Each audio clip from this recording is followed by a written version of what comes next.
नहमदुहु व नसल्ली अला रसूलिल करीम अम्मा बाद अऊज़ु बिल्लाहि मिनश शैतानिर रजीम बिस्मिल्लाहिर रहमानिर रहीम फ़क़द क़ाल अल्लाहु तआला फ़िल क़ुरानिल मजीद वल फ़ुरक़ानिल हमीद मा असाबक मिन मुसीबतिन फ़बिमा कसबत अयदीकुम व यअफ़ु अन कसीर وقال أيضا ظهر الفساد في البر والبحر بما كسبت أيدي الناس ليذيقهم بعض الذين عملوا لعلهم يرجعون وقال النبي صلى الله عليه وسلم أعمالكم أعمالكم أو كما قال عليه الصلاة والسلام माननीय उलमाए किराम, सदर मजलिस एवं श्रोताबृंद भाई बोनेरा समस्त प्रथम ওই আল্লাহর জন্য যে আল্লাহ আমাদের আমল ভালো না হওয়া সত্ত্বেও আল্লাহ তাআলা আমাদেরকে সমস্ত মুসিবত থেকে হেফাজতে রেখেছে এবং এই দিন ধর্মের নিসবতে এখানে আসার এবং শোনার তৌফিক দান করেন।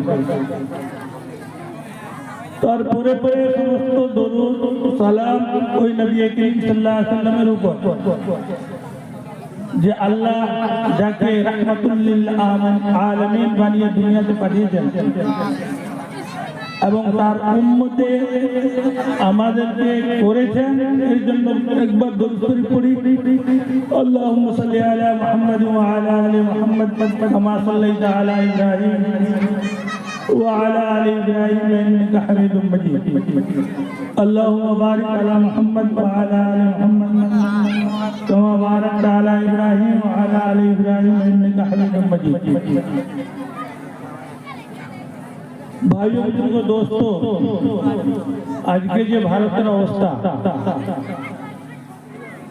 আমরা সবাই শুনছি। এই 15-20 দিনের মধ্যে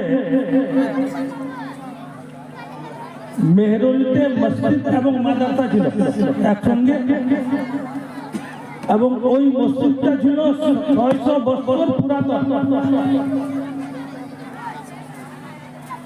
একদিন প্রশাসন ওই মসজিদের বিষয়ে কেস চলছিল, কিন্তু দিল্লির প্রশাসন কেস চলছে একদিন হঠাৎ ভোরবেলা এসে ওখানকার শিক্ষক ছাত্রদেরকে মাদ্রাসা মসজিদ থেকে বের করে তাদের কাছে মোবাইল ইত্যাদি সব করে নিল এবং 10টা বুলডোজার এনে কিছুক্ষণের মধ্যেই একবারে শেষ করে দিল। এই কয়েকদিন হলো হালদওয়ানি উত্তরাখণ্ড নৈনিতাল ওখানে আছে, ওই মসজিদ নিয়ে জায়গা নিয়ে কেস চলছিল এবং কোর্টের ডেট দেওয়া হয়েছিল এই মাসের 14 তারিখে, কিন্তু 8 তারিখে প্রশাসন নিজের দল বল ইত্যাদি সবকিছু নিয়ে এসে মসজিদ মাদ্রাসা শেষ করে। এই যে এই ভয়াবহ অবস্থাটা, এটা কেন? আজকে আমাদের মধ্যে অনেকেই আছে যারা মাদ্রাসাগুলোকে দেখে, ওলামাদেরকে দেখে বিতৃষ্ণা মনে করে।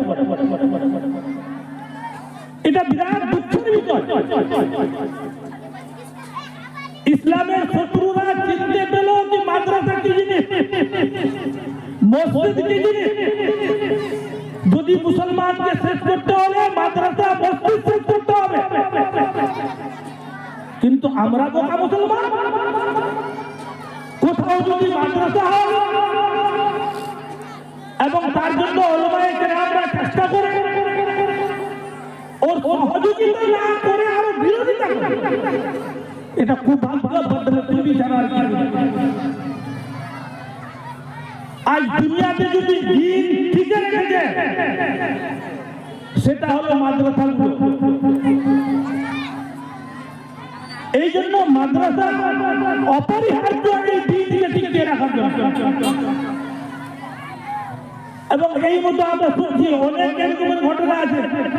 আদিনাতে মসজিদ ছিল, আবাদ ছিল না, হিন্দুরা গিয়ে ওখানে পূজা করছে। জ্ঞান বাপিতে বাবরি মসজিদ গুলো জ্ঞান বাপিতে এই কয়েকদিনের মধ্যে, এই মাসের মধ্যে অর্ডার দিয়ে দিল তার নিচে পূজা করা। তো ইসলামকে কি করে মূল দিন এটা বিরোধীরা বুঝেছে।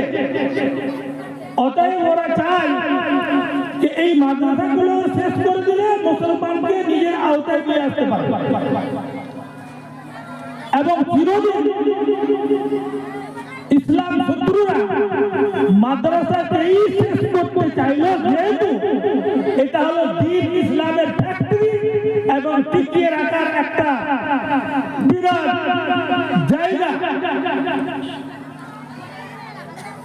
এই জন্য আমাদেরকে প্রতিষ্ঠান যেখানে ছেলের হোক মেয়ের হোক, আরে যে কোনো ছেলে মেয়ে আলিম বা হাফিজ না হতে পারলেও আল্লাহ এবং রসুলের কিছু জ্ঞান তার মধ্যে আসছে তো। এই জন্য এই যে ভয়াবহ অবস্থায় তার বিষয়ে কালাম পাক যেটা আমি আয়াত তেলাওয়াত করলাম, যাহারাল ফাসাদু ফিল বাররি ওয়াল বাহর বিমা কাসাবাত আইদিন নাস।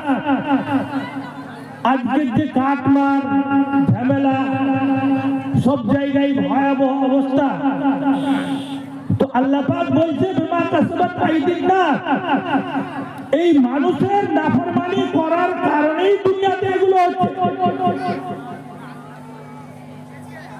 যখনই মানুষের, বিশেষ করে মুসলমানের আমল যদি ঠিক হয়ে যায় তাহলে তারা বিশ্বে শান্তি আসবে।